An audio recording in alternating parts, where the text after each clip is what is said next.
Korporacija Microsoft savo operacinės sistemas paprastai diegusi į partnerių gaminamą techninę įrangą, su naujųjų Windows 8 pasirodymu imsis naujo verslo. Jie vartotojams pasiūlys rinktis vieną iš dviejų jų pačių gaminamų planšetinių kompiuterių.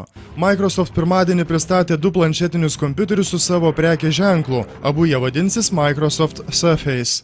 Tiesa, Microsoft nesurinkinės planšetinių kompiuterių savo biurose, lygiai kaip jie iš tiesų patys nesurinkinėja ir Xbox žaidimų kompiuterių. Tačiau ant šių įrenginių bus klijuojamas įmonės logotipas. Tokiu būdu programinės įrangos gigantai stos į tiesioginę konkurencinę kovą su savais partneriais, gaminančiais panašią įrangą. Kol kas informacija apie naujųjų planšetinių kompiuterių kainą neskelbiama.